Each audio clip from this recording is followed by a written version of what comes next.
So I've done a few videos in the past picking Taylor Swift songs for characters from different types of literature, and today it's Greek mythology. And of course, I couldn't do all of Greek mythology in one video. That would be way too much. So there might be a part 2 to this coming at some point soon. I don't have any immediate plans for it, but I have no doubt that eventually I will want to revisit this and add some myths that I didn't get to in this one. So if there's a myth I didn't include that you'd like to see me pick a Taylor Swift song for, please feel free to leave a comment down below and let me know, and I will do my best. Anyway, first on my list is Penelope and Odysseus, who are like my hands down #1 favorite couple from Greek mythology. And the song that I picked for them was This Love from the album 1989. Clear blue water, high tide came and brought you in, and I could go on and on, and I will. Skies grew darker, current swept you out again, and you were just gone and gone, gone and gone. Obviously, their story has to do with him being away at sea for a long period of time. I mean, that's the whole plot of the Odyssey. So the idea of, the water metaphor and someone being long gone but still fondly remembered is definitely, I think, appropriate for them. And then it gets even better. In losing grip on sinking ships, you showed up just in time. Sinking ships, yes, but then also he did show up just in time because she was at the point where she was going to have to pick from her suitors, and she obviously didn't want to marry one of them because she thought that Odysseus was still alive. And then with the fact that he did come back to her, I think that this part is very appropriate as well. This love is good, this love is bad, this love is alive back from the dead. These hands had to let it go free and this love came back to me. Really, just basically I think that this song is Odysseus and Penelope all over. There are plenty of songs that I could have chosen for Helen and Paris, and I actually decided to go a very kind of ironic and lighthearted route. So the song that I chose was Enchanted. Now, this may seem like a very kind of fluffy and sweet song for a couple that caused a lot of problems, but just hear me out. There I was again tonight, forcing laughter, faking smiles, same old tired lonely place. Walls of insincerity, shifting eyes and vacancy, vanished when I saw your face. And all I can say is, it was enchanting to meet you. Okay, so according to the myths, Aphrodite actually did something to put like an enchantment on Helen to make Paris irresistible to her, to make her fall in love with him. The ancient Greeks really didn't distinguish between love that was a result of, the gods of love interfering and love that came about naturally, because the gods of love and their interference was how they believed that love came about. In any case, though, the fact that there was a level of enchantment to it, and it wasn't just totally natural, the song fits. And then this line, if you understand that, Helen was married when she met Paris, this line has a whole different meaning. The lingering question kept me up, 2 a.m., who do you love? I wonder till I'm wide awake. I mean, the whole story of the Iliad and the Trojan War and everything is Helen being torn between, does she love her husband or does she love this other guy who then also becomes her husband, except she's already married, so yikes. This is me praying that this was the very first page, not where the storyline ends. Helen, sweetheart, don't start praying that this is just the very first page. Your story needs to end now because the first page that you've written is, the first page of the Trojan War. It's not gonna end well. Alright, next up, I have a song for Hera. And if your only familiarity with Greek mythology is like Disney Hercules, you might be surprised by this, but if you have any familiarity with the actual myths and you know what Hera's marriage to Zeus was really like, then I don't think you'll be surprised at all. I knew you were trouble when you walked in. The whole point of the song is, a guy who won't stay faithful to the girl. And that's basically their marriage. And he's long gone when he's next to me. And the saddest fear comes creeping in that you never loved me or her or anyone or anything. I mean, that sounds about right to me. Medusa gets the song, Look What You Made Me Do. And okay, so there are 2 different versions of this myth. There's the one where she was just a monster all her life. And then there's the one where she was a beautiful woman who was transformed into a monster by Athena for something that was totally Poseidon's fault. And so that's the version that I'm going with here.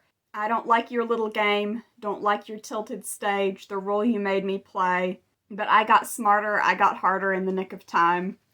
And just the idea of someone who, because of something unfortunate that happened to them, has become very bitter and angry and is lashing out. I think that version of Medusa is more interesting than one that just, was always a snake-haired monster. Hades and Persephone is another myth that there are multiple variations on and multiple ways of interpreting it. Do you think that Persephone was tricked into eating the pomegranate seeds, or do you think that she ate them knowing exactly what it would mean? I prefer the latter, and that's definitely what I had in mind with choosing the song The Archer for them. I've been the archer, I've been the prey, who could ever leave me, darling, but who could stay? Dark side, I search for your dark side, but what if I'm all right here? I mean, in a very literal sense, no one can ever leave Hades because he's the god of the underworld, and therefore, everybody ends up there eventually, and once you do, there's really no going back. But then on the other hand, who would ever willingly stay with him if they had another choice? Well, if you interpret Persephone as knowingly eating the pomegranate seeds because she wanted to stay there part of the year, then she could, and would, and did. And so the part of the song that then goes on to say, you could stay, yeah, I think that fits. And then the final couple on my list is Theseus and Ariadne. And there are too many songs from Taylor Swift's work that just encapsulate them too perfectly. So I couldn't pick just one. I had to pick 3. And honestly, it was hard enough to narrow it down to just 3. The story of Theseus and Ariadne basically is a perfect fairy tale up until it's not. When he's sent into the labyrinth, she helps him to escape it alive, and he promises to marry her and take her back to his kingdom with her. But along the way, he abandons her on an island, and depending on the version, either she dies or she ends up with someone else. Now, in some versions, this actually ends pretty well for her because she ends up becoming immortal and becoming the wife of a god. In other versions, she's not so lucky. But regardless, the relationship between them and the way that he accepts her help and promises to marry her, but then basically stabs her in the back, that just fits too well with too many of Taylor Swift's songs. But here are 3 that I chose that I think fit it especially well. The first one is Getaway Car from the album Reputation. And now in the song Getaway Car, it's the girl who stabs the guy in the back, but I think regardless of that, it fits the situation really well. You were driving the getaway car, we were flying but we'd never get far. Don't pretend it's such a mystery, think about the place where you first met me. Riding in a getaway car, there were sirens in the beat of your heart. Should have known I'd be the first to leave, think about the place where you first met me.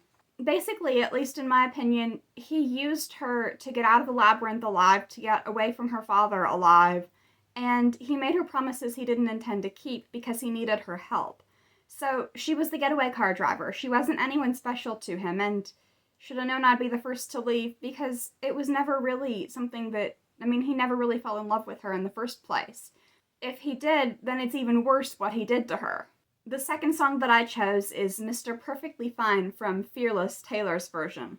If Getaway Car is their relationship from Theseus's point of view, then Mr. Perfectly Fine is from Ariadne's point of view. Mr. Perfect Face, Mr. Here to Stay, Mr. Looked me in the eyes and told me you would never go away. Everything was right, Mr. I've been waiting for you all my life. Mr. Every single day until the end I will be by your side. But that was when I got to know Mr. Change of Heart, Mr. Leaves me all alone, I fall apart. That's it. From Ariadne's point of view, that's exactly what happened. The third song that I chose was Labyrinth from the album Midnights. Now, aside from the title being ridiculously appropriate, the lyrics of the song are as well. It only hurts this much right now was what I was thinking the whole time. You know how scared I am of elevators, never trust it. If it rises fast, it can't last. It only feels this raw right now, lost in the labyrinth of my mind. Uh-oh, I'm falling in love. Oh no, I'm falling in love again. For the version of the story where she ends up falling in love with and marrying Dionysus, it's very appropriate because it's a song about someone who has suffered a great heartbreak, falling in love again, even despite their misgivings. So those are my choices for Taylor Swift songs that fit characters from Greek mythology. Are there any that I didn't include on my list that you'd like to see me pick a song for? Like I said before, feel free to leave a comment down below and I will do my best. And if you liked this video and you want to see more from me, be sure to subscribe. I post new videos every Monday and Thursday.